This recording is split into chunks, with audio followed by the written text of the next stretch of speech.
Question कोई है तो बताए।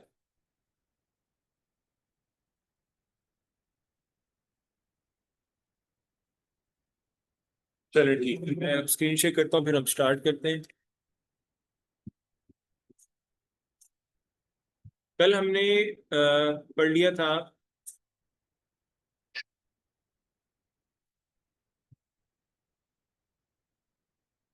प्लेटियल मेथड्स हम कर रहे थे ना।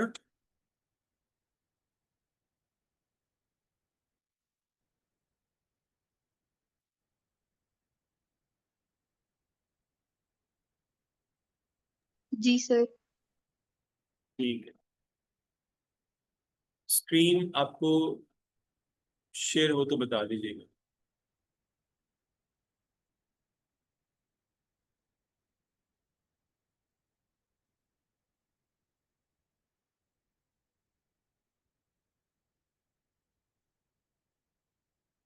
सर स्क्रीन शो हो गई। चलिए ठीक है। अच्छा, प्लेटियल मेथड्स हम कर रहे थे, और प्लेटियल मेथड्स के बारे में हमने कुछ बातें की थी कि इनमें फर्स्ट टाइम क्या डेवलप हुआ है, एक्सक्रीटरी सिस्टम डेवलप हुआ है, और फर्स्ट टाइम इनमें क्या है डेवलप हुआ है, सेंट्रलाइज्ड नर्वस सिस्टम। और इनमें सर्कुलेटरी और रेस्पिरेटरी सिस्टम क्या होता है, एब्सेंट होता है। और इनमें सैक लाइक क्या है, डाइजेस्टिव सिस्टम है। इससे आगे फिर हम आज करते हैं फर्दर कि और इसके एस्पेक्ट्स क्या क्या है। अच्छा, इस फाइलम की स्पेशलिटी है कि नो डाउट इसमें करेक्टरिस्टिक्स डेवलप हैं, जैसे कि हमने बात की है कि इसमें क्या होगा, इसमें भी सैक लाइक क्या है, डाइजेस्टिव सिस्टम है। लेकिन इस फाइलम की खासियत यह है कि इस फाइलम में मोस्ट ऑफ मेंबर जो हैं वो पैरासाइट हैं। मोस्ट ऑफ मेंबर जो हैं वो पैरासाइट। अब पैरासाइट होने के लिए कुछ करेक्टरिस्टिक्स रिक्वायर्ड है। तो फिर वो एक सेपरेट टॉपिक आता है कि पैरासिटिक अडेप्टेशंस कौन कौन सी हैं।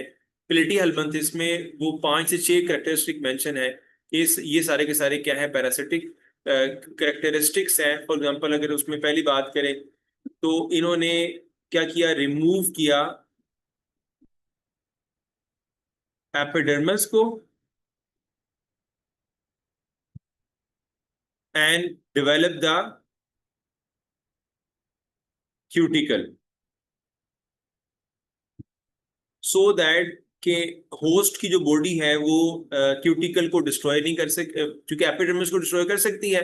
तो क्यूटिकल जो है डिस्ट्रॉय नहीं हो सकती, तो वो क्या होगी, प्रोटेक्ट हो जाएगी और बॉडी डैमेज नहीं होगी।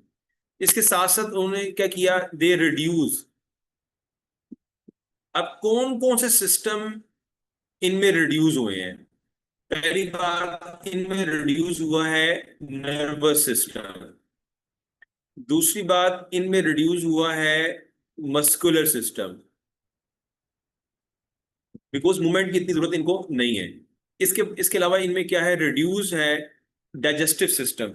इवन कुछ मेंबर ऐसे हैं, एग्जांपल ऐसी है कि जिनमें टोटली एब्सेंट है डाइजेस्टिव सिस्टम, सिरे से है ही नहीं।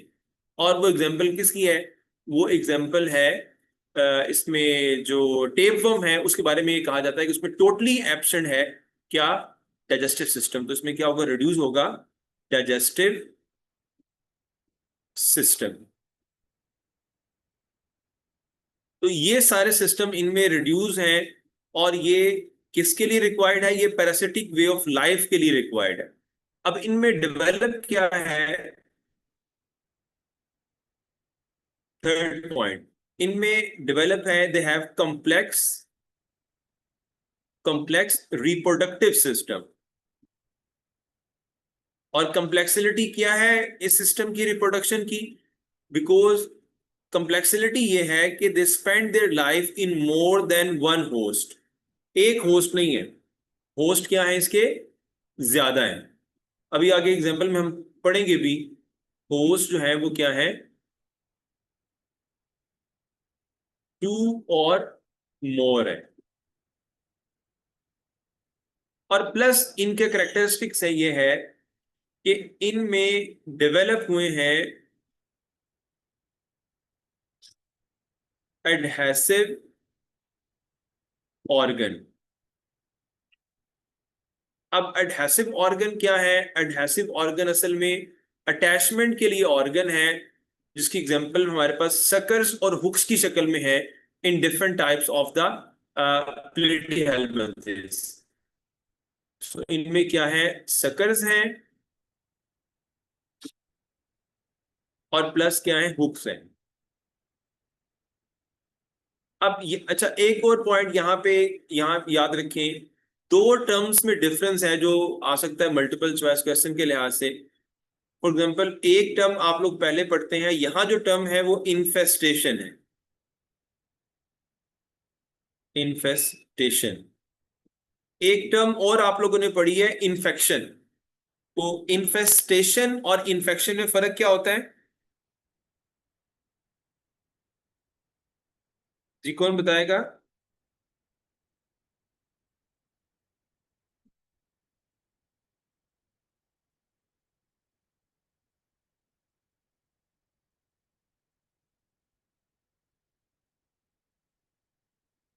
पर मैं बता देता हूँ आपको, इन्फेस्टेशन हम कहते हैं एक डिजीज जो है, दैट इज, अभी इसमें मेंशन भी है ना कि जब कहते हैं ये सेगमेंटेड, जो इसकी टेपवर्म जो है, जब बॉडी में ज्यादा होता है, जब वो ग्रो करता है बॉडी के अंदर, इन्हें हम कहते हैं इन्फेस्टेशन। क्या है? एक ऐसी डिजीज जो बिकॉज ऑफ एनिमल पैरासाइट होगी, उसको इन्फेस्टेशन कहा जाएगा। वाइल जो इन्फेक्शन होता है, हम कहते हैं वो disease cause by the micro organism.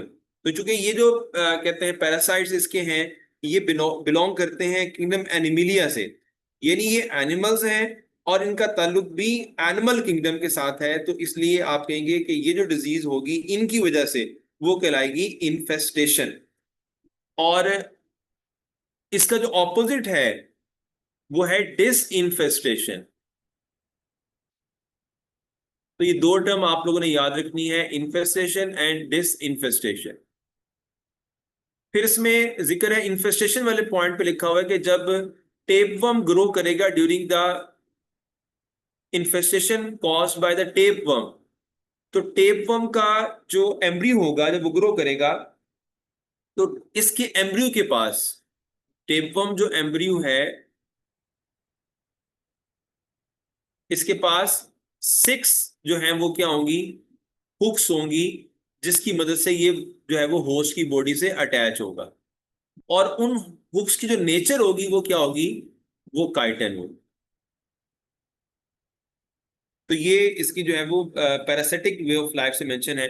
फिर इसके बाद इसकी जो एग्जांपल है, नेक्स्ट पॉइंट आता है इसकी एग्जांपल का। 3 एग्जांपल गिवन है और तीनों एग्जांपल्स में जो पॉइंट आपने मेमोराइज करने हैं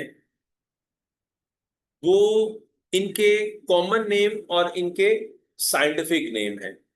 यानी फॉर एग्जांपल, पहली जो एग्जांपल इसमें मेंशन है दैट इज ड्यूगेसिया।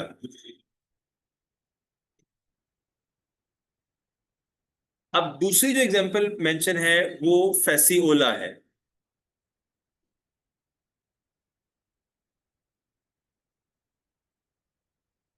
जिसका पूरा नाम है फेसियोला हेपेटिका। और तीसरा है टेनिया, इसको उर्फ आम में आप तानिया भी कह सकते हैं। खैर, इसका फिर कॉमन नेम इन तमाम के क्या होंगे? फॉर एग्जाम्पल, डिगेसिया का जो कॉमन नेम है, commonly it is called as the planaria. अच्छा, एक और भी है, उसे कहते हैं शिस्टोसोमा। शिस्टोसोमा है, स्टोसोमा। अब इसका भी जो है वो कॉमन नेम भी हम करते हैं अभी। तो फर्स्ट ड्यूगेसिया, इसका कॉमन नेम प्लेनेरिया होता है और ये फ्री लिविंग होता है, ये पैरासाइट नहीं है। तो ये क्वेश्चन आपको आ सकता है, which one of the following is a free living Platyhelminthes? तो जो फ्री लिविंग है वो ड्यूगेसिया होता है। फेसियोला हेपेटिका को लिवर फ्लूक कहा जाता है। तो कॉमन नेम इसका क्या है? लिवर फ्लूक है। बिकॉज अभी हम आगे एक और पॉइंट भी करेंगे इनके रिगार्डिंग। लिवर फ्लूक कहते हैं और टेनिया सोलम को नॉर्मली टेपवर्म कहते हैं, और शिस्टोसोमा को ब्लड फ्लूक कहा जाता है। ये इसके डिफरेंट क्या है, नेम है। अब इसके बाद फर्दर ये है कि फॉर एग्जांपल अगर हम फेस्यूला की बात करें, फेस्यूला हेपेटिका इसका पूरा नाम, लिवर फ्लूक जो है, ये होस्ट के लिहाज से बात करें तो लिवर फ्लूक के जो होस्ट हैं उनके तीन नाम आएंगे। एक को आप कहते हैं शीप, दूसरा ह्यूमन, और तीसरा स्नेल। अब इसमें अगर क्वेश्चन यार ये आया भी हुआ है एमडी कैट के अंदर, वैसे नम्स में भी आया हुआ है कि which of the following liver fluke is a parasite of which of the following living thing. तो उसमें आपने अगर ह्यूमन भी ऑप्शन में हो, शीप भी हो, तो फिर आपने ह्यूमन को जो है वो सॉरी शीप को आपने क्या होगा, टिक करना होगा, बिकॉज लिवर फ्लूक का जो सबसे ज्यादा कॉमन पैरासाइट है वो होस्ट सॉरी जो है वो शीप है। सम टाइम हो सकता है कि वो ह्यूमन भी हो, और स्नेल इसका जो है वो सेकेंडरी होस्ट है।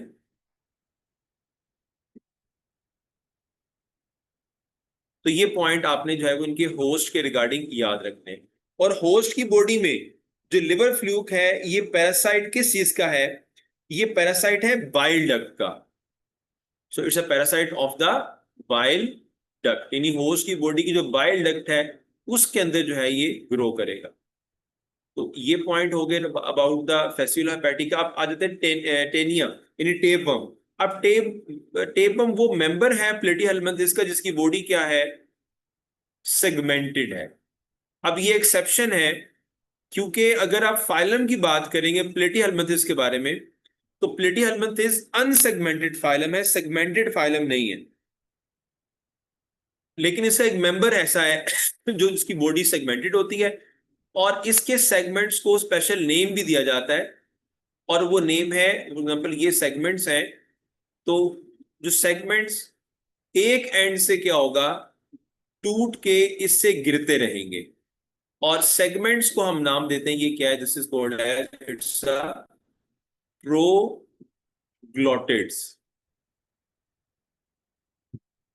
तो ये कंप्लीट हमारे पास आ गया अबाउट द सेगमेंटेशन। उसके बाद अगर होस्ट की बात करें तो टेनिया सोलियम जो है, टेपवर्म के होस्ट जो है वो तीन बताते हैं। इसमें एक इसका होस्ट जो है वो ह्यूमन, दूसरा इसका जो होस्ट है वो पिग, पहला हो गया ह्यूमन,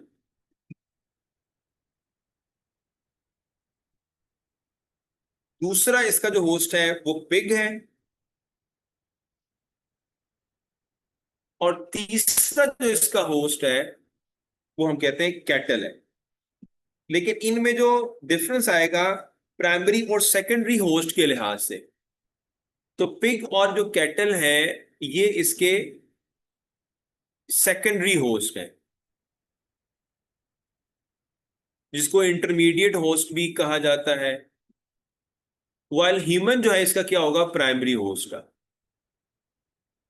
तो ये पैरासाइट के हवाले से प्राइमरी सेकेंडरी होस्ट के एस्पेक्ट से, बॉडी पार्ट के लिहाज से, और जो टेपवर्म होता है ये ह्यूमन बॉडी में कहाँ पे एग्जिस्ट करेगा, ये इंटेस्टाइन में एग्जिस्ट करेगा। जिस तरह से हमने ऊपर उसे कहा है बाइलेट, तो ये किसका पैरासाइट है, ये इंटेस्टाइन का पैरासाइट है। तो ये पॉइंट डिफरेंट आपने याद रखने। इसमें से बहुत कॉमन क्वेश्चंस आते होते हैं, और आप कह सकते हैं कि एमडी कैट के एस्पेक्ट से जो फाइलम है उनमें ज्यादा पॉसिबिलिटी जो होती है, मतलब दो तरह से है, एक स्टार्टिंग जो पोर्शन है वहां से क्वेश्चन के आने के चांसेस होते हैं, और दूसरा जो इसका एंड पोर्शन है जहां पर वो कोऑर्डिनेट्स से आगे मेंबर्स उसमें जो क्वेश्चन के आने के चांसेस होते हैं। तो ये हमारे हमारे पास प्लेटीहेल्मिन्थेस जो है वो ए सिलोमेट्स का क्या हो गया, कंप्लीट हो गया। अब ए सिलोमेट्स के बाद जो सेकंड हमारे पास कैटेगरी आती है सिलोम कैविटी के लिहाज से वो है सूडोसिलोमेट। तो अब हम बात करेंगे नेक्स्ट कैटेगरी की, और वो कैटेगरी हमारे पास है सूडोसिलोमेट। अब सूडोसिलोमेट में मेन पॉइंट सबसे पहले जो नेम के अंदर इसका आ रहा है, और वो है सूडोसिलोमेट। मतलब इनमें क्या होता है, फॉल्स कैविटी होती है। क्योंकि वर्ड सूडो का मतलब क्या होता है, फॉल्स। तो सूडो सिलोमेट कैटेगरी हमारे पास हो गई। सूडो सिलोमेटा या सिलोमेट्स। और इसमें जो एनिमल्स आएंगे उनमें क्या होगा, फॉल्स फॉल्स कैविटी एग्जिस्ट करेगी। यानी इनमें क्या होगा, सूडोसिलोम है, फॉल्स कैविटी है। अब पहला पॉइंट इसमें यहाँ पे यही है कि why it is called as false cavity. तो फॉल्स कैविटी की रीजन अगर आपको पता है, उनमें से कोई क्वेश्चन अगर आ जाता है जो है स्टेटमेंट के एस्पेक्ट से, तो फिर उसमें अगर आपको पता होगा डिफरेंस के फॉल्स कैविटी क्यों है, तो फिर कोई भी जो ऑप्शन है स्टेटमेंट के रिगार्डिंग आप जो है चूज कर सकेंगे। फॉर एग्जाम्पल पहली रीजन, 3 रीजंस हैं जिसकी बेस के ऊपर फॉल्स कैविटी को फॉल्स कैविटी कहा जाता है। पहली रीजन, इसका जो ओरिजिन होता है, यानी इसने डेवलप होना है, वो कहां से डेवलप होना है, फ्रॉम द ब्लास्टोसील। अब ब्लास्टोसील जो है ये एम्ब्रियोनिक लाइफ की कैविटी है। उस कैविटी से ये, यानी वो जो एम्ब्रियोनिक लाइफ की कैविटी है, वही अगर बॉडी कैविटी में कन्वर्ट हो जाए, तो हम उसे कहते हैं कि वो कैविटी जो ब्लास्टोसील से अडल्ट में आई है, तो इस कैविटी को हम कहेंगे ये फॉल्स कैविटी है, ये ट्रू बॉडी कैविटी नहीं है। दूसरी रीजन ये है कि इसकी जो लाइनिंग है, लाइनिंग में there is no mesodermal cell. बल्कि इसमें क्या होते हैं, इस कैविटी की जो आउटर होती है लेयर, आउटर इसमें मसल होते हैं, और जो इनर है वो क्यूटिकल ऑफ इंटेस्टाइन होती है। तीसरी वजह यह है कि this cavity have no relation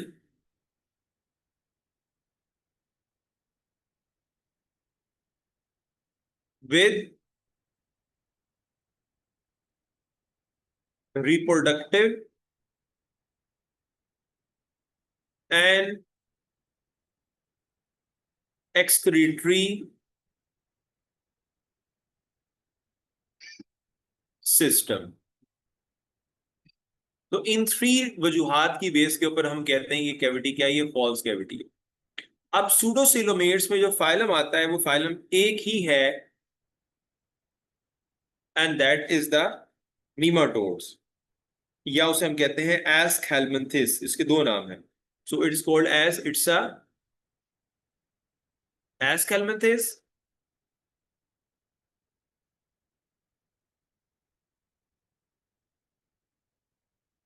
या इसे कहते हैं नीमाटोड्स, या इसको हम नाम देते हैं, कॉमन नेम जो इसका है, राउंड वर्म है। अच्छा, ये बात याद रखनी है, हर फाइलम का एक कॉमन नेम है। जैसा कि तुम्हें रिकॉल करें ना, अब तक हम स्पॉन्जिस का कॉमन नेम, सॉरी पोरिफेरा का कॉमन नेम क्या था, स्पॉन्जिस। सिलिंट्रेटा को कॉमनली नाइडेरियंस कहते हैं। प्लेटीहेल्मिन्थेस को फ्लैटवर्म्स कहा जाता है। और जो फाइलम एस्केल्मेंथिस है या नीमाटोड है, इनको राउंड वर्म कहा जाता है। ये इनके बेसिक क्या है, करेक्टरिस्टिक्स हैं। अब इनमें जो राउंड वर्म कहने की रीजन है वो क्या है, बिकॉज इनकी बॉडी क्या होती है, पॉइंटेड होती है दोनों एंड से। तो इनकी बॉडी क्या है, पॉइंटेड है। तो पहला करेक्टर क्या हो गया इनका, पॉइंटेड बॉडी। अच्छा, सिस्टम के लिहाज से प्लेटीहेल्मिन्थेस और एस्केल्मेंथिस में कॉमन चीजें हैं। यानी हमने ये बात अभी पढ़ी थी कि प्लेटीहेल्मिन्थेस में लैक करता है क्या, they lack respiratory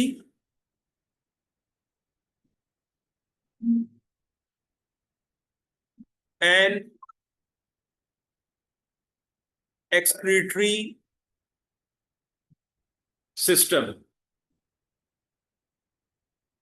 तो नीमाटोड्स में भी ऐसा ही होता है, इनमें ना तो एक्सक्रीटरी सिस्टम है और ना ही क्या है, रेस्पिरेटरी सिस्टम है। लेकिन जो सिस्टम कॉमन है, यानी उनमें भी था जो है वो प्लेटिहेल्मिन्थेस हैव डाइजेस्टिव सिस्टम, तो एस कैल्मिन्थेस के अंदर भी एग्जिस्ट करता है डाइजेस्टिव सिस्टम।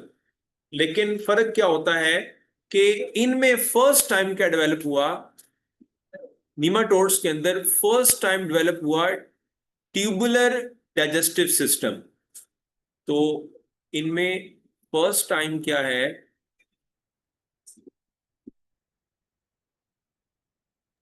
सर ट्यूबुलर, इनमें लैग नहीं करेगा, एक्सक्रीटरी सिस्टम की जगह सर्कुलेटरी सिस्टम नहीं आएगा? सॉरी सर्कुलेटरी आएगा, ठीक है, ठीक ठीक, मैंने वो सर्कुलेटरी लिखना था।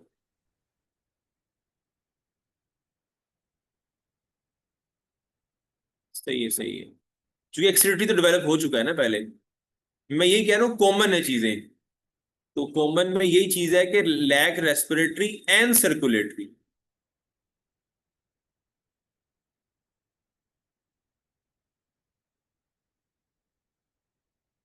सर्कुलेटरी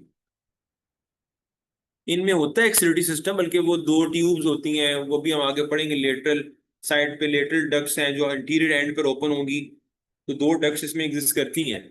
पर they first time they develop the tubular digestive system, इसी वजह से डाइजेस्टिव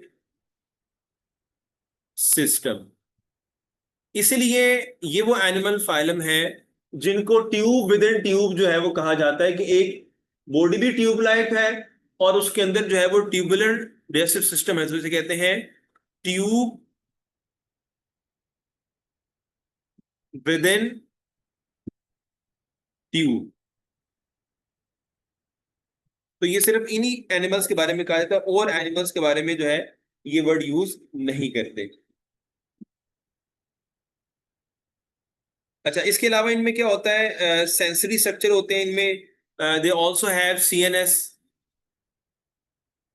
सेंट्रलाइज नर्वस सिस्टम होता है। लेकिन जो सेंट्रलाइज नर्वस सिस्टम होता है वो नर्व रिंग की फॉर्म में होता है, और नर्व रिंग कहाँ पाया जाता है, फेरिंग्स में पाया जाता है। ये कह सकते हैं फेरेंजियल नर्व रिंग है। और ये करेक्टर आगे जाके हम पढ़ेंगे, आगे भी एक फाइलम के अंदर आता है, और ये करेक्टर जो है वो इसका और नेक्स्ट आने वाला एक फाइलम है काइनोडर्मेटा, उसमें कॉमन करेक्टर है कि दो both have the pharyngeal nerve ring. और इसमें फिर जो नर्व होती हैं वो तीन होती हैं, लेटरल नर्व होगी, इसके अलावा डॉर्सल होगी, और इसके अलावा जो है वेंट्रल होगी। थ्री नर्व जो है वो यहां से क्या होंगी, सेंट्रल पॉइंट से ओरिजिनेट होंगी। तो लेटरल, डॉर्सल एंड वेंट्रल।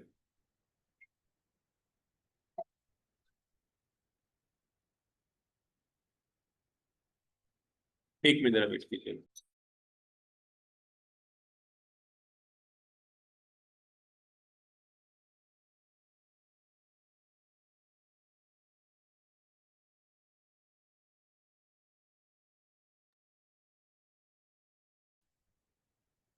मैं चार्जिंग पे लगा रहा हूँ।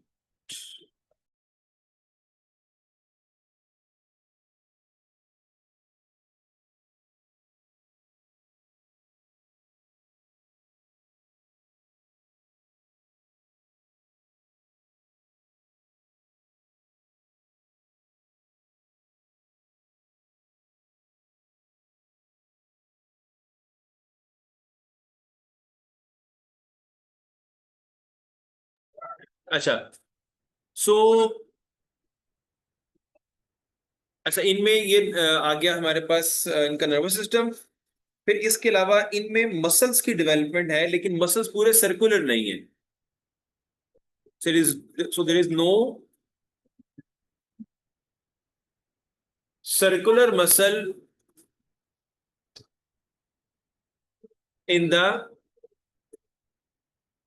नीमाटोड. लेकिन मसल इनमें एग्जिस्ट करते हैं, और दो तरह से मसल हैं. एक है डोर्सो लेटरल और वेंट्रोलेटरल. और ये बात मैंने आपको पहले बता दी थी कि इनकी जो साइड्स होती है ना, जो डोर्सल वेंट्रल और लेटरल साइड है, ये सिर्फ जो है वो किस में पाई जाती है? सिर्फ बायलेटरल सिमेट्रिकल एनिमल्स में, दूसरे एनिमल्स के अंदर एग्जिस्ट नहीं करती. ठीक है. अब इस फाइलम की भी एग्जांपल्स में मेजर जो एनिमल्स हैं वो पैरासाइट ही हैं. यानी इसकी भी स्पेशलिटी ये है कि इसके मेंबर भी जो है वो पैरासाइट ही हैं. और सारे के सारे जो पैरासाइट हैं वो एंडो पैरासाइट है, यानी इनसाइड रहने वाले बॉडी के अंदर. एक्टो पैरासाइट इनमें से नहीं है. अब एंडो पैरासाइट में तीन एग्जांपल हैं. एक में सिर्फ एक कॉमन नेम से बस लिखा हुआ है, और उसका होस्ट बताया हुआ पैरासाइट वो कौन सा होता है. एक है अस्केरस लुम्ब्रिक्वाइड. अब अस्केरस लुम्ब्रिक्वाइड ये पैरासाइट किस इसका? इंटेस्टाइन का है. सो पैरासाइट कौन सा है? अस्केरस है. अस्केरस लुम्ब्रिक्वाइड. और ये किसका पैरासाइट है? ये इंटेस्टाइन का पैरासाइट. दूसरा पैरासाइट जो है वो हम कहते हैं एनसाइलोस्टोमा ड्यूडिनेल. एनसाइलोस्टोमा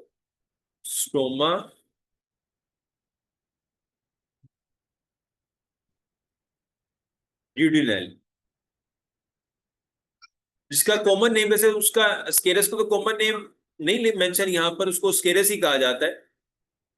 लेकिन जो एनसाइलोस्टोमा ड्यूडिनेल है इसका कॉमन नेम यहाँ मेंशन है. तो ये भी मतलब साइंटिफिक नेम और कॉमन नेम तमाम पैरासाइट का ये बहुत इंपॉर्टेंट है. और बहुत दफा ये एमडी कैट में या नम्स में क्वेश्चन आते रहते हैं कि साइंटिफिक नेम पूछते हैं, कॉमन नेम को लिंक करना होता है. तो वो याद होगा तो आसानी से कर लेंगे. तो हम इसे कहते हैं हुक्वम कहा जाता है. और ये जो हुक्वम होता है ये पैरासाइट कहाँ कर है, कहाँ का है? ये भी इंटेस्टाइन, लेकिन स्मॉल इंटेस्टाइन का पैरासाइट है. फिर इसका जो अफेक्ट गिवन है वो क्वेश्चन में अक्सर आता होता है कि जब ये ग्रो करेगा, और उसका लिंक भी बनता है आगे आने वाले जो है वो फाइलम के साथ, क्योंकि आगे हम पढ़ेंगे मोलस्कन्स का एक मेंबर है वो एंटी कोगुलेंट बनाता है. और एंटी कोगुलेंट क्यों बनाता है? क्योंकि जब ये अटैच होता है तो ब्लड को सक करता है. जब ये डिटैच होगा तो वहां से ब्लीडिंग होती रहेगी, और जो है वो ब्लीडिंग स्टॉप नहीं होगी. बिकॉज जो एनसाइलोसोमा ड्यूडिनेल होता है, यानी हुक्म होता है, ये ब्लड की क्लॉटिंग को स्टॉप करने के लिए क्या प्रोड्यूस करता है? ये प्रोड्यूस करता है स्पेशली एंटी कोगुलेंट. और इस एंटी कोगुलेंट की वजह से जो बच्चों की फिजिकल और मेंटल ग्रोथ होती है वो क्या होती है? स्टॉप हो जाती है. तो ये भी क्वेश्चन आ सकता है कि which one of the following जो कहते हैं पैरासाइट है ये स्टॉप करता है physical and mental growth of the child. तो वो कौन करेगा? वो एनसाइलोसोमा ड्यूडिनेल यानी हुक्वम करेगा. तीसरी जो मिसाल इसमें है वो ऐसे इंटरेस्टिंग भी है, और वो है एंटेरोबियस वर्मिकुलरिस.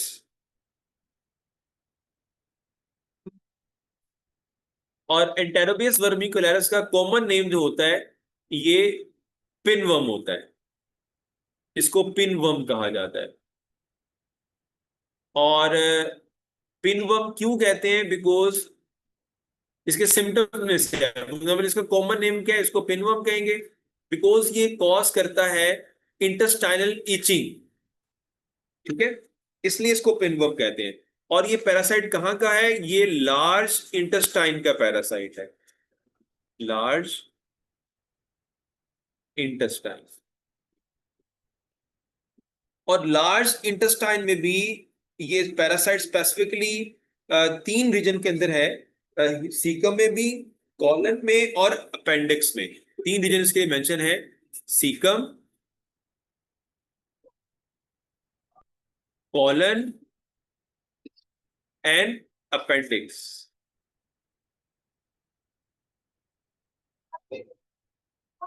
तो ये हमारे पास फाइलम हो गया नीमाटोड। अब उसके बाद नेक्स्ट कैटेगरी हमारे पास जो बचती है वो, अब देखें हमारे पास टोटल कितने फाइलम हो गए। एक फाइलम हमने पढ़ा पोलिफेरा, नाइडेरियंस, प्लेटीहेल्मिन्थेस, एस्केल्मिन्थेस। टोटल 10 फाइलम थे ना। तो देखिए 4 फाइलम हो भी गए हैं।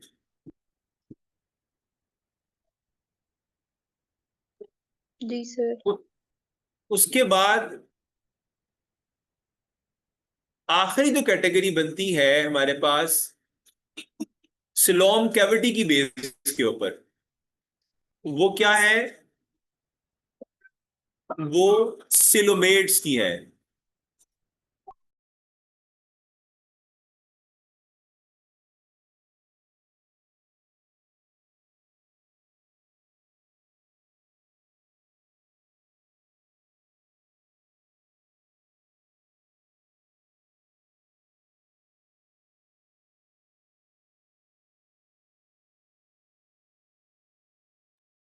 अब 6 फाइलम जो बच गए वो सारे के सारे फाइलम किस कैटेगरी में आएंगे, वो सारे फाइलम जो थर्ड फॉर्म है जिसको हम नाम देते हैं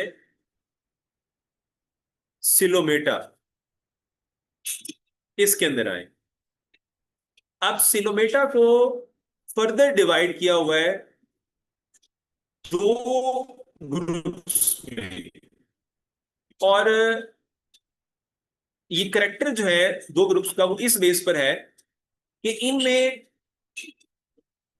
सिलोम कैविटी कहां से बनेगी,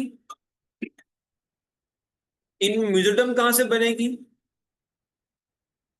और माउथ फॉर्मेशन कैसे है। तो जो सिलोमेटा होता है इनके 2 ग्रुप में आगे फर्दर डिवीजन है। एक को हम कहते हैं प्रोटीरोस्टोम। अब जो प्रोटीरोस्टोम होते हैं इनको, और सेकंड बनता है डिटीरोस्टोमिया। इन दोनों में डिफरेंस क्या होता है। So next one is the, एक फॉर्म है प्रोटीरोस्टोमिया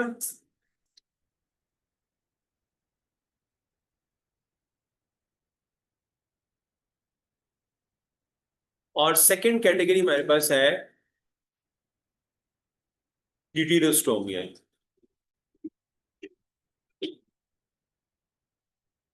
अब इन दोनों में डिफरेंस जो है वो हम सेपरेटली कर लेते हैं ताकि यहां पे हमारी स्पेस फाइलम के लिहाज से क्या हो, डिस्टर्ब ना हो।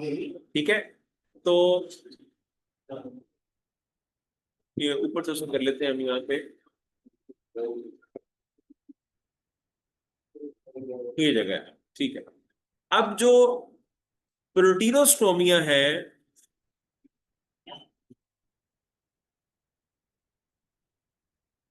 इनमें फर्स्ट डिफरेंस जो है और डिटेरोस्टोमिया में, वो क्लीवेज पैटर्न के लिहाज से है।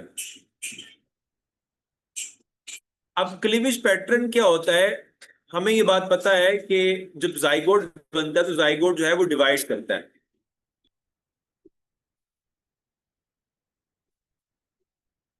अब जाइगोट जब डिवाइड करेगा तो उससे डिफरेंट सेल्स बनेंगे।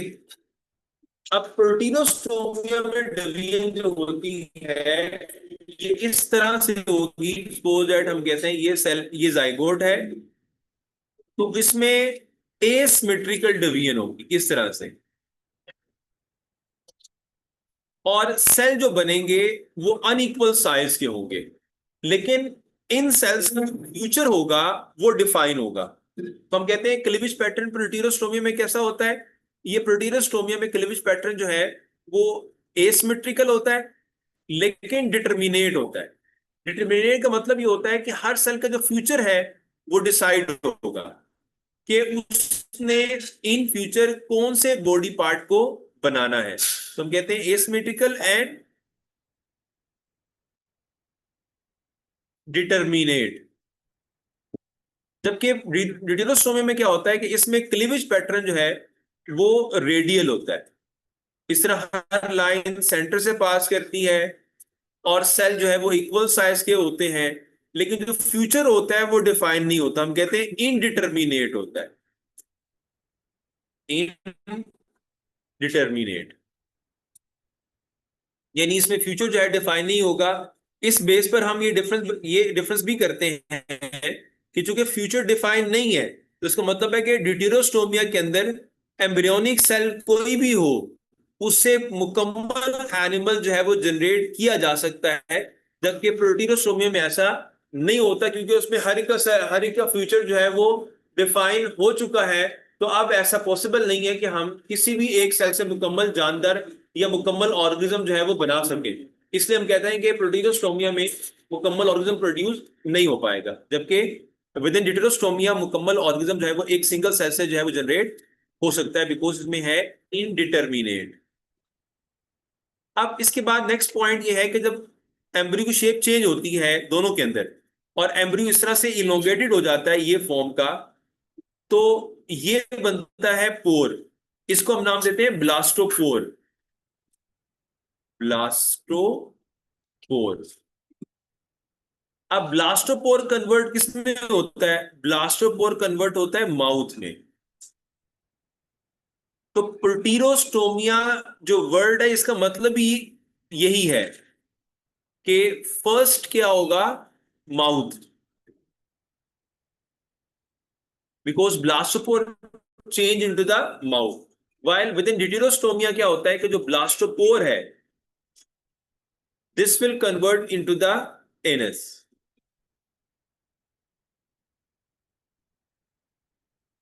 ये डिफरेंस हो गया। इसके अलावा इनमें डिफरेंस ये है कि जो प्रोटीरोस्टोमिया होते हैं इसमें ये जो ब्लास्टोपोर का एरिया है उसके साथ ये जो पॉइंट है ये लिप कहलाता है, यानी ब्लास्टोपोर लिप इसे कहते हैं। यहां से सेल स्प्लिट होते हैं, तो जो सेल्स बनते हैं वो मेसोडर्मल सेल्स हैं। They are the mesoderms. और फिर ये सेल यहां से मूव करते हैं और एक आउटर लेयर बनती है मेसोडर्म की और एक इनर लेयर बनती है, उनके दरमियान जो ये कैविटी है इसको हम कहते हैं ये क्या? ये सिलोम कैविटी है। ठीक है। अब ऑपोजिटली अगर हम देखें कि जो ऑर्गेनिजम्स हैं इसमें ड्यूटेरोस्टोमिया के अंदर, इसमें ये जो कैविटी से आर्केंटिरोन कैविटी कहते हैं। अब इस आर्केंटिरोन कैविटी से सेल्स जो है वो आउट पाउच बनाते हैं, और आउट पाउच जो बनेगी सेल्स की, यहां से क्या बनेगी? आउट पाउच सेल्स की बनेगी। और ये सेल जो होंगे ये कौन से होंगे? ये मेसोडर्मल सेल्स होंगे। और फिर इनकी डिवीजन होगी और एक आउटर लेयर बनेगी और एक इनर लेयर बनेगी। इनके दरमियान जो कैविटी है, स्पेस है, that is called as a coelom cavity. ये डिफरेंस है between the protostomia and deuterostomia. इसमें क्वेश्चन किसी को तो बता दो।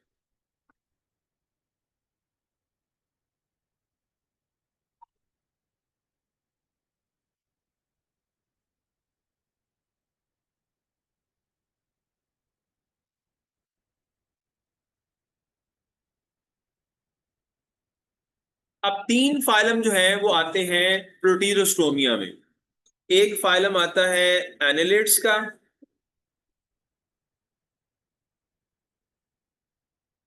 दूसरा फाइलम है मोलस्कन्स का, यानी आर्थ्रोपोड कर लेते हैं, आर्थ्रोपोड का।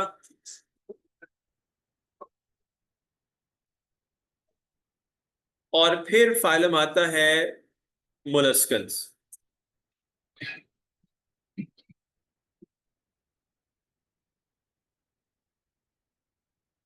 और ड्यूटेरोस्टोमिया के अंदर भी तीन फाइलम आते हैं, लेकिन वो तीन फाइलम कौन कौन से? पहला फाइलम आता है इसमें काइनोडर्मेटा। काइनोडर्मेटा।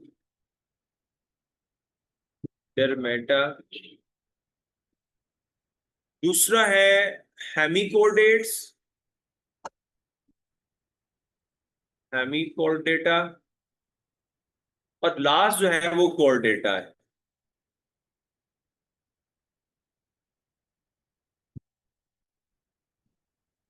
तो ये हमारे पास जो है डवीन आगे टोटल 10 फाइलम हमारे इस तरह से कवर होते हैं। अब आगे इस फ्लो चार्ट के लिहाज से हमने चलना है जो हमने अभी बात की थी। वहां पे मैं डिफरेंस की वजह सारा नहीं लिखूंगा, डायरेक्टली हम मूव करते हैं। प्रोटीरोस्टोमिया में पहला जो फाइलम आता है वो कौन सा है? That is the annelids, Annelida. अब एनिलिडा का करेक्टर क्या है? पहला करेक्टर ये है कि ये पहला वो एनिमल फाइलम है जिसके बारे में हम कहते हैं कि इनकी बॉडी क्या होती है? सेगमेंटेड होती है। और सेगमेंट सिर्फ जो है वो बाहर से नहीं होंगे, सेगमेंट इंटरनल भी होंगे। यानी ओवरऑल बॉडी में हमें सेगमेंट्स इनसाइड और आउटसाइड दोनों तरह से क्या होंगे? नजर आएंगे। और एंड जो है वो इसे हम कहते हैं, फॉर एग्जाम्पल डायग्रामेटिकली देखें तो ये हमें सेगमेंट्स बाहर से नजर आ रहे हैं ओवरऑल बॉडी के अंदर, और इनसाइड भी बॉडी सेगमेंटेड है बिकॉज हमें इनसाइड भी बॉडी के अंदर दीवारें नजर आएंगी, ये इनसाइड से है। अब एनिलिड्स है, इसका जो लिटरल मीनिंग है वो रिंग के एतबार से ही है। इसका लिटरल मीनिंग होता है लिटल रिंग। अब जो रिंग स्पेशली आउटर भी है और इंटरनल भी है, इनमें एक स्पेशलिटी होती है। और स्पेशलिटी ये है कि इनमें सेगमेंटेशन में सिस्टम भी सेगमेंट वाइज होते हैं। यानी इस सेगमेंट और इस सेगमेंट, हर सेगमेंट में अपना क्या है? एक्सक्रीटरी सिस्टम है। यानी बॉडी सेगमेंटेड है और सिस्टम भी सेगमेंट वाइज ही क्या है? अरेंज है। इसको हम नाम देते हैं मेटामेरिक सेगमेंटेशन। तो मेटामैच सेगमेंटेशन कैसी सेगमेंटेशन होती है? एक ऐसी सेगमेंटेशन जिसमें बॉडी सेगमेंटेड हो और सिस्टम भी अरेंज किसकी तरह के हो? सेगमेंट वाइज हो, तो उसे हम नाम देते हैं मेटामेरिक सेगमेंटेशन। लेकिन इसमें तमाम सिस्टम जो है वो सेगमेंट वाइज नहीं है।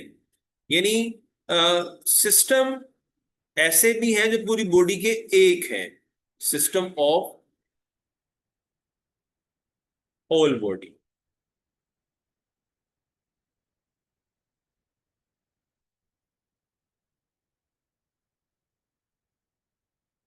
और वो तीन है। First, blood vascular system.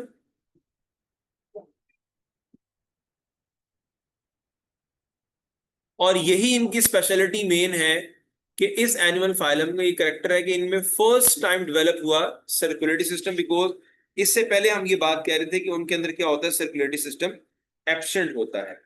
तो ब्लड वेसल पूरी बॉडी की एक है, नर्व कोड एक है,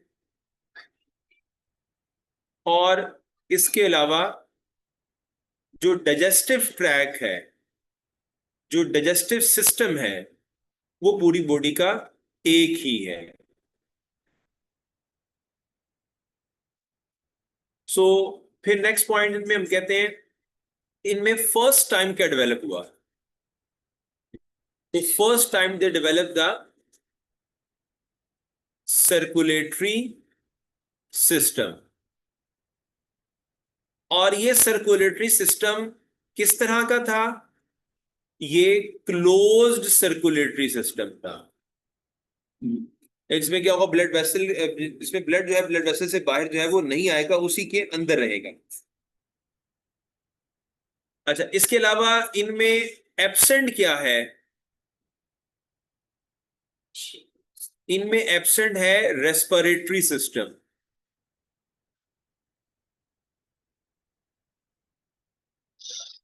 रेस्पिरेटरी सिस्टम इनमें एब्सेंट होता है। अच्छा, फिर इनमें एक करेक्टर ऐसा होता है जिसको हम नाम देते हैं प्रोस्टोमियम का, जो किसी और एनिमल में एग्जिस्ट नहीं करता। अब प्रोस्टोमियम क्या होता है? इसमें प्रोस्टोमियम हम कहते हैं एक ऐसा स्ट्रक्चर है जिसमें अगर ये फॉर एग्जाम्पल इनका माउथ है ऐसे और इनकी बॉडी है, तो माउथ से कुछ स्ट्रक्चर ऐसे ओवरहैंग हुआ होता है, तो इसे हम नाम देते हैं ये क्या है? ये प्रोस्टोमियम है। ठीक है। इनका जो एक्सक्रीटरी सिस्टम है उसको नेफ्रीडिया कहा, ये बात आपने पढ़ी हुई है आप लोगों ने सेकेंड ईयर के अंदर भी, बल्कि इसे कहते हैं, आपने पढ़ा हुआ है, मेटानेफ्रीडिया। वैसे बुक में सिर्फ वर्ड है नेफ्रीडिया का, लेकिन वो डिटेल जो कि आप ऑलरेडी पढ़ चुके हैं कि they have the metanephridia as a excretory system. और हर पेयर के अंदर ये भी आपने पढ़ा हुआ है कि पेयर ऑफ क्या होते हैं? मेटानेफ्रीडिया एग्जिस्ट करते हैं। अब इसमें एग्जांपल्स जो हैं वो डिफरेंट है, लेकिन उससे पहले असल में इनकी कहते डिवीजन है। अच्छा, एक और बात याद आ गई इसमें, मसल्स के लिहाज से भी हम पहले बात करते हैं ना कि इससे पहले वाले फाइलम में मसल सर्कुलर नहीं है, तो ये वो एनिमल फाइलम भी है इसमें फर्स्ट टाइम क्या डेवलप हुए? इनमें फर्स्ट टाइम डेवलप हुए कंप्लीट, फर्स्ट डेवलपमेंट एक और तबार से है कि they have circular muscle. Muscle इससे पहले डेवलप हो गए थे, लेकिन सर्कुलर मसल जो है वो इनमें थे। लेकिन along with the circular muscles, इनमें बॉडी की लेंथ वाइज यानी लॉन्गिट्यूडल मसल्स भी क्या होते हैं? एग्जिस्ट करते हैं। तो टू डिफरेंट मसल्स की अरेंजमेंट इनकी बॉडी के अंदर होती है। फिर लोकोमोशन के लिहाज से या तो इनमें होते हैं सीटा स्ट्रक्चर होते हैं, या फिर इनमें क्या होता है? पैरापोडिया होते हैं।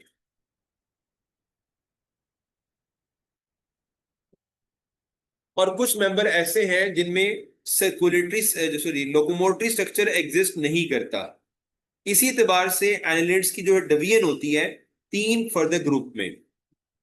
ठीक है। अच्छा, इसमें एक और करेक्टर है कि इनमें फर्स्ट टाइम जो है, लार्वा तो से पहले भी है, लेकिन first time trochophore larva develop किसके अंदर हुआ था? वो विद इन द फाइलम एनिलीड था, ट्रोकोफोर लार्वा। इन ट्रोकोफोर लार्वा कहते हैं वो लार्वा जिसमें हेड और टेल जो है वो दोनों चीजें एग्जिस्ट करती हैं। इनकी जो है वो तीन क्लासेस हैं। क्लास पोलीचीट है, ओलिगोचीट है, हिरुडीनी है, और मुझे एंटी कोगुलेंट का बता रहा था वो लीच के हवाले से ही है। जो लीच है उसका फैक्टर ये है कि that also produce anti coagulant, यानी एनलीड का एक मेंबर है लीच। तो लीच प्रोड्यूस एंटी कोगुलेंट, और ये करेक्टर इसका जो है वो किससे रिजेंबल करता है? हुकवर्म से रिजेंबल करता है, लीच का विद द फाइलम नीमाटोड्स। ठीक है। अब क्लासेस जो है उनका मैं बेसिक करेक्टर बता देता हूं, उस वजह से टेबल पूरा बनेगा कि क्लासेस में डिफरेंस किस चीज के एतबार से, जो बेसिक करेक्टर है जिसका डिफरेंस है क्लासेस में, वो टेबुलर कर लेंगे तो याद करना आसान होगा। एक हेड के लिहाज से पॉइंट बनता है उनमें, दूसरा बनता है पॉइंट लोकोमोशन के एस्पेक्ट से, तीसरा पॉइंट बनता है लार्वा के लिहाज से कि किसमें ट्रोकोफोर लार्वा है और किसमें लार्वल फॉर्म क्या होती है? एब्सेंट होती है। फिर इसमें करेक्टर है कि यूनिसेक्सुअल है या फिर क्या है? हर्माफोर्डाइट है। क्योंकि इस एतबार से गमीट एक ही बॉडी में बनेंगे या डिफरेंट बॉडी में बन रहे हैं ये वेरी करता है। और फिर फिफ्थ पॉइंट उसमें बनेगा हैबिटेट का।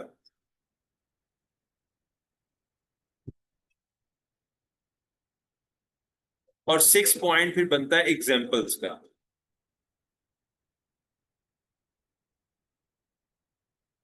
तो इस तरह से पूरा वो एक टेबल बन जाएगा, तो उससे फिर आसानी हो जाएगी इन क्लासेस को याद करने के हवाले से, मतलब इसका पूरा ओवरऑल ये फर्स्ट क्लास के हवाले से आएगा,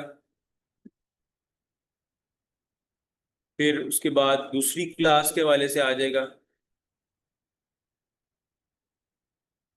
यहाँ पे एक क्लास हो जाएगी, क्लास जो कहते हैं फर्स्ट है पोलीशीट जो है। उसके अलावा थर्ड क्लास फिर हमारे पास आ जाएगी क्लास हेरोडेनी।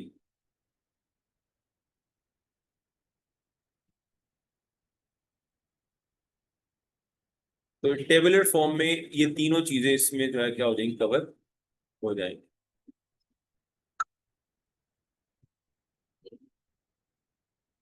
अजान हो जाए फिर मैं बताता हूँ अगर ऐसा।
असले ये हेड मैंने पोलीचीट का लिख दिया ऐसे, इसमें ऐसे ही बाकी का भी आप लिख सकते हैं, जैसे कि हेड रीजन पोलीचीट में होता है, ओलिगोचीट में हेड रीजन एग्जिस्ट नहीं करता। पैरापोडिया लोकोमोटिव स्ट्रक्चर ओलिगो पोलीचीट में होते हैं, ओलिगोचीट में सीटी एग्जिस्ट करते हैं, सीटा होते हैं। लार्वल फॉर्म जो ट्रोकोफोर लार्वा होता है विद इन द ओलिगोचीट, ये एग्जिस्ट नहीं करता, जबकि पोलीचीट में होता है। वाइल जो कहते हैं ओलिगोचीट होते हैं ये हर्माफोर्डाइट होते हैं, यानी बाई एग्जिस्ट करते हैं। और जो इन्वायरमेंट इसकी होती है वो टर्स्ट्रियल भी होते हैं और एक्वेटिक भी होते हैं, यानी लैंड के ऊपर भी हैं और एक्वेटिक भी हैं।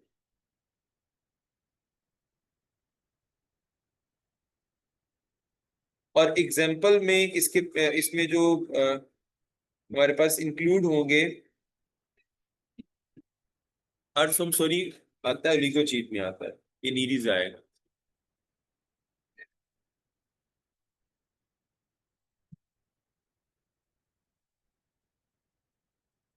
अर्थम इससे नहीं बिलोंग करता, अर्थम बिलोंग करता है ओलिगोचीट से। इसमें आते हैं दो जो एग्जाम्पल बुक में गिवन है, नीरीज एंड कीटोपेट्रस। मैं सिर्फ एक लिख रहा हूँ, बाकी को फिर आप कर लीजिएगा। एक एग्जाम्पल है नीरीज और यह एग्जाम्पल है अर्थमॉन।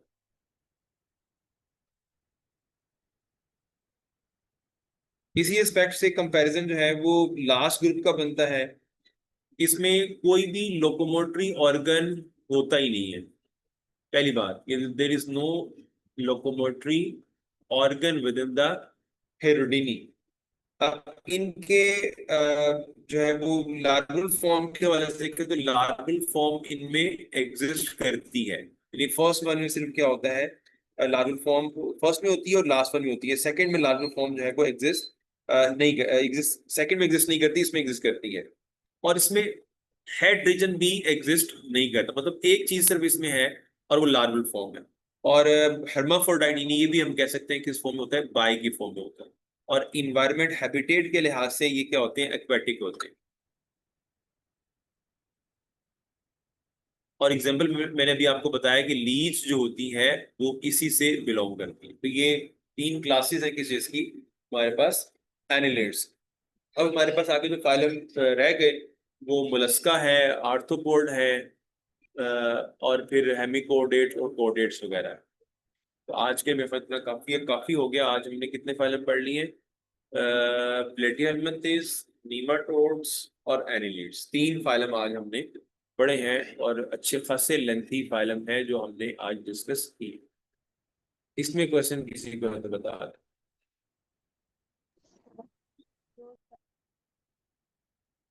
सर जैसे हम अभी तो अपनी बोर्ड की बुक्स को रीड आउट कर रहे हैं ना, और साथ फेडरल को कर रहे हैं, तो सर हमें नम्स के लिए पंजाब बोर्ड को देखना चाहिए?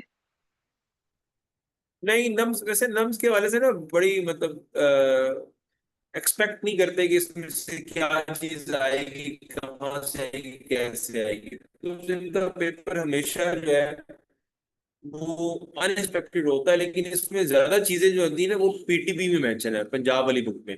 फेडरल में कोई इतनी डिटेल नहीं लिखी हुई। तो इसमें ज्यादा बेटर ऑप्शन जो है वो आपका पंजाब बुक को करने का, बिकॉज उसमें फाइलम की डिटेल ज्यादा है, फेडरल में इतनी डिटेल नहीं है। ठीक है, okay sir, thank you so much. Welcome. चलिए क्वेश्चन नहीं तो ठीक है, मैं पहला आप इसमें क्लास एंड कर दूं। ओके सर, अल्लाह हाफिज। चलिए ठीक है, अल्लाह हाफिज।